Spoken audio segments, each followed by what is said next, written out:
Now, from CBS 4 News, this is Facing South Florida with Jim DeFede. Good morning, I'm Jim DeFede, and welcome to Facing South Florida. Absentee ballots are already out, early voting is about to get underway, and the airwaves are full of commercials with candidates attacking one another. Ladies and gentlemen, we are in the home stretch for the Florida primary. Today, we look at a couple of races.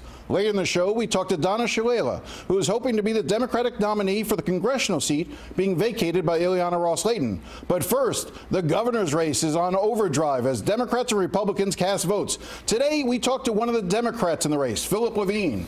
Levine is the former mayor of Miami Beach, and in his campaign, he has been stressing issues including gun control, climate change, and taking on Donald Trump. Mr. Levine, thank you for coming in. Thank you, Jim. So let's sort of get a sense of things. Where do you see the race right now? I think it's very competitive. We have 5 people in the race, but I think what people are looking for is someone that's actually done things, someone that's combined private sector experience with public sector experience. Because the one thing we know, Jim, is no one wants someone to go from private right to the big job, because we have a president right now, unfortunately, who did that and hasn't worked out so well. So that sounds like a dig at Jeff Green. Yeah, I guess you could say that could be that. No question about it. And other candidates as well. So Jeff Green, though, it seems like that his entry in the race coincides with you falling in the polls. As a matter of fact, you were at one time the front runner in the race, or the leader in the race. He came in and pretty much cut your vote, by a large substantial margin. And if you add your vote and his vote, you'd be winning. Well, Jim, you know what? Based on what's going on right now, it looks like we're back at the top, okay? But that doesn't make a difference. I think why I'm saying this, Jim, is this. People don't want someone to say they're something that they're not. And I know you ran a little thing here with him the other day, and my God, when you showed him saying that he's going to attack Donald Trump, and of course what you showed was him passing the Grey Poupon across the table at his country club, Mar-a-Lago, which we call Kremlin on the Sea, which he still belongs to, that's wrong. I was out there fighting for Hillary Clinton for a year and a half. I fought Donald Trump. I know I can continue to fight Donald Trump, and this race has really become about, are we going to allow Donald Trump and his little mini-me, Radical Ron, to take over our state, or are we going to have someone on the field who knows how to fight Donald, who's fought Donald, and I'm that guy. This politician never told us the truth, and the millions he's spending on TV ads can never hide what he said. I know Donald Trump. He's a great guy. A great guy, Mr. Green? Really? After Trump insulted war heroes as cowards, mocked the disabled, and harassed women in his way? I know Donald Trump. He's a great guy. Instead of taking Trump on, Jeff Green embraced him, and that makes Trump and Green one and the same. So do you see this race as purely a referendum on Donald Trump? Well, it's not just about Donald Trump. It's about which direction does Florida want to go. Do we want to go forward, or do we want to go backwards? Now, when I mean Donald Trump, I mean Donald Trump saying that he's going to have offshore drilling. I mean Donald Trump saying that he doesn't want to insure people with health care. I mean Donald Trump saying that he doesn't believe, and of course, in climate change and sea level rise, which we've experienced. So when I mean Donald Trump, I mean all the things that will affect Florida. This is the last line of defense for Florida to stop Donald Trump. So obviously, you're going to be taking some shots at Jeff Green. You got a new ad that's going to come out highlighting the fact that he called Donald Trump a great guy. He's also taken some shots at you. There's a recent ad that he's just started running talking about the pump stations that were created under your watch at Miami Beach. This is Philip Levine. This is a latrine. A report from the National Oceanic Administration and the U accused Philip Levine of turning Biscayne Bay into a cesspool, with millions of gallons of human waste pouring into it every year from the faulty pump system Levine rushed to install to protect his own Miami property. So what's Levine doing about it? Screaming at the scientists. A bullying egoist to attack scientists and the press? Sound familiar? We don't want waste in Biscayne Bay. We don't want Levine in Tallahassee.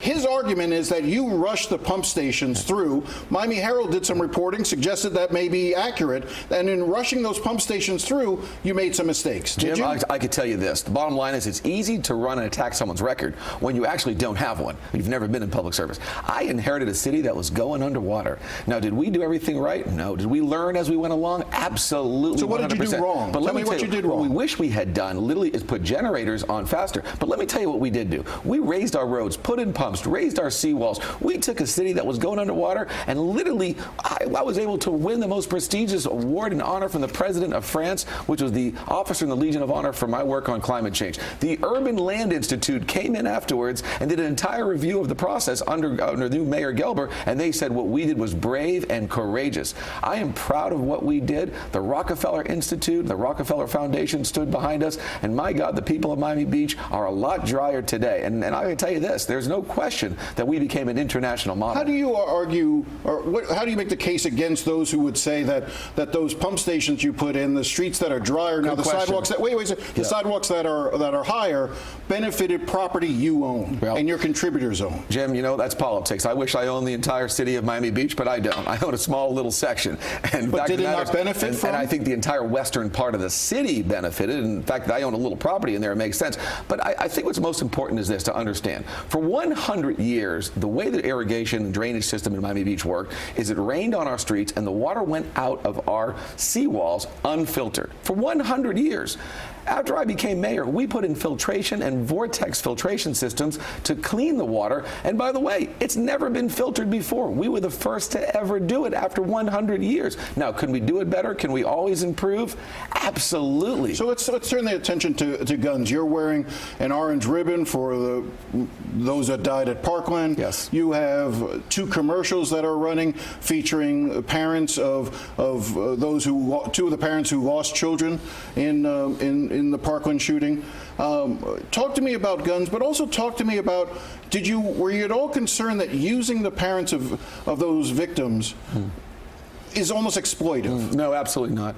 You know, I've met so many of the parents, Jim, and when you look into their eyes and the hurt and the tragedy that's affected all of us, and of course especially them, they came to me and they said to me, Mayor, we've watched what you've done. We saw how you take action. We want to be there for you. And we've met all the candidates, but we believe that you're somebody that will actually get things done. And I'm honored to have their support. And they came to us and wanted to be in commercials and wanted us to ensure that we put out their opinions. And I'm honored to have it. And I got to tell you something. I would like to have more folks that want to have action taken on gun control and gun safety measures. So what action do you think realistically can pass if you're governor up in Tallahassee? Well, Jim, I know this. I know what I want to pass. I want to make sure we ban assault rifles. I want to make sure we have better background checks. I want to make sure folks with mental health issues cannot buy weapons in Florida, and that we close those gun show loopholes. Now, I'll do everything in my power to push the legislature to get there. And I'm a pretty persuasive guy, and I'm a guy that definitely gets things done, as you know. But if we can't push them in that direction, I will take it to the people of Florida via a ballot referendum. And I will ask the people of Florida, would you like to see these measures taken? And I believe they will say yes. The other thing we're going to do, Jim, is we're going to take the power of Tallahassee and bring it back to the local mayors and the commissioners. Because as you know, even though in Miami Beach we passed a assault rifle ban, it's not effective because the governor preempts it. The legislature preempts all these things having to do with gun safety. I want to give that power and authority back to the local governments. The issue of preemption is a big one. Do you think you can actually, though, get that passed through Tallahassee? Tallahassee likes to have that control. Listen, I can tell you this, Jim. When I became mayor, everyone said there's no way you're going to be able to raise the streets and do what you did. We did it. Everyone said you're never going to get an ordinance passed to raise the minimum living wage, and we did it. And I remember, and I know you know this, everyone said, how are you going to reform that police department? My God, the tail's wagging the dog. I got in there, and we reformed that police department. We changed the chief. We changed the deputy chief. We put cameras on our police before Ferguson. There's a lot of things you can do when you're very persuasive and you want to get things done. I want to go back on environmental issues for a second. You talk about runoff and the need to protect the Everglades. That's one of the things that you talk a lot about. One of the issues that has come up in this campaign is the mega mall project in Northwest Dade. It would be built on land that's partially owned by the Graham family. Gwen Graham has come under some criticism. Do you fault Gwen Graham for that? And where do you stand on that mall? You know, I don't like to make something political. I mean, this is something that I have come out against way before this election. So nothing to do with Gwen. Why are you opposed to it? And I'll tell you why. Number one, I don't believe that creating a 21st century economy means having a massive mall. I don't think parents grow up and say they want their kids, they're dying to go work for $8.25 at the mall. Number two, we have major transportation traffic issues in South Florida all across the state. Why would we want to create a bigger problem of a problem we already have without solutions? How are we going to create all this massive traffic up there? People are sick of it. So those are my 2 big issues with it, and those are not anything having to do with this campaign. Those are things I have brought out way before this election. So let's also talk about you referenced the story that I did yesterday. We're taping this on Friday. I did a story posted online about how a 5-year-old police report has now surfaced that suggests that it was a file by a cocktail waitress who used to work at one of Jeff Green's hotels in Palm Beach, claimed that Jeff Green smacked her on the arm to get her attention to turn the music down. She did not press any charges. She didn't want to prosecute. She said she wasn't injured. She also said she didn't think Green intended to hurt her. But what's your take on that? I think that Jeff Green has to answer those questions. I know that I was fighting for hotel workers to get them higher wages. He, of course, has to answer that question. Florida Now, the group that represents National Organization for Women, do you think they're calling on him to step out of the race? Yeah. Are you calling for that as well? Well, you know what I think? I think everyone has to live on their record. And as you can imagine, any type of harassment of anybody, a woman, is a terrible, horrible thing. And I think that Mr. Green needs to answer these allegations. I don't know enough about it, Jim, okay. But I think that it's up to him to stand for his own record. So let's talk about your record for a second on some financial issues. I think in going through your financial disclosure forms, I saw that you have some accounts in the Cayman Islands. Is that correct? No, not me. Not you. Nothing in the Cayman Islands. If you know about some of them, please let me know. I'd like to get that money. But I never have. Never have? No, never. My mistake. I'll go. No, never have, Jim. All right. No, not me. So let's talk about health care for a second. Yeah. Where do you do in terms of, would you accept Medicaid into Florida, and how do you insure people here in Florida? Jim, the fact that this governor turned his back on Floridians, on patients, on hospitals, and didn't accept Medicaid is horrible. Expansion money. If I'm governor, we will accept this money. We will demand more. By the way, we want to insure these 1.6 million people in Florida. And by the way, when you look at the budget, we save $500 million a year by accepting this funding. And I know we need to take that money and we need to pay teachers more, and we need to do it right away. So also the question of minimum wage. How do you get a minimum wage passed in the state? You want to take the minimum wage to where? To 15? Listen, I believe it could be 13, it could be 14, it could be 15. But Jim, let's recall in 2004, the people of Florida voted on a ballot referendum. Specifically, they said that we want local communities to be able to set their own minimum living wage. Unfortunately, Tallahassee decided they don't want to listen to the people.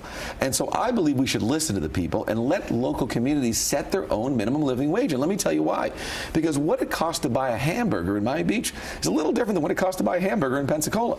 There seems to be a lot of Kremlins in Florida suddenly. Did you say that Mar-a-Lago was Kremlin? Kremlin by the sea. Kremlin no by the sea, and Tallahassee no is question, Kremlin? because let me tell you why. Thomas Jefferson said government works best closest to the people. But unfortunately, these folks in Tallahassee seem to believe that's not the case. They want to preempt all the local mayors and commissioners, make their own rules. They want to set their own standards out of Tallahassee. And that reminds me of the old central planning system of the Soviet Union. And it didn't work out too well for them. So I think we need to go back to how we do things and let local communities make their own laws and regulations. This campaign has turned pretty negative and pretty nasty in its final weeks.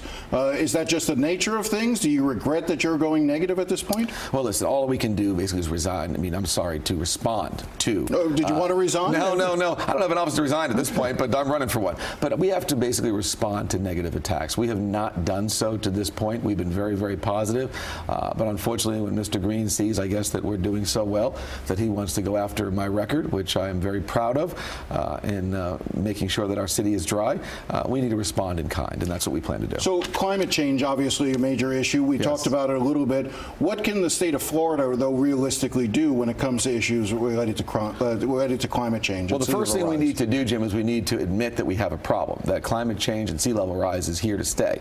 So I believe we need a chief environmental resiliency officer out of Tallahassee. We need regional environmental resiliency officers. We need to make sure we have a resiliency fund to help communities that need to create a level of resiliency, whether it's raising their roads or, for example, in Jacksonville, making sure the St. Johns River does not overflow. Because, this whole climate change, warming of the planet, this is not, something that's going away. And 80% of our entire state is at risk, as you know. These once in a 100-year hurricanes are unfortunately going to be once a year, and we better be prepared for it. You recently raised the idea of creating a TSA essentially for schools. Yes. How would that work? Well, we need that. We have a TSA after 9/11 for our airports. Based on what's happened at Pulse and the horrible Stoneman Douglas shootings, we need an ESA, an Education Security Administration, to formalize the security and hardening of our schools. But the funding for this should not have anything to do with our education budget. So where does the funding come from? Oh, we have many, many ways. We just talked about $500 million coming in right now from Medicaid expansion. We need to make sure the 5.5% corporate income tax that a lot of companies in Florida evade by pushing it off our state, away from our state, into low tax states. We need to make sure that we have a combined earnings reporting system. We need to make sure we stop giving away corporate incentives. We need to make sure we start giving away corporate tax loopholes. We don't need them. We're a low tax state. But Jim, we can do all these things and more without raising taxes. We have an $89 billion a year budget. It goes up about $2 billion a year. And I can go on and on where we're going to raise the funds. Well, unfortunately, that's about the time that we have. But we'll continue this conversation at another time. And if you're the nominee, obviously, we'll have you back more often. I look forward to being here. All right. Thank you very much.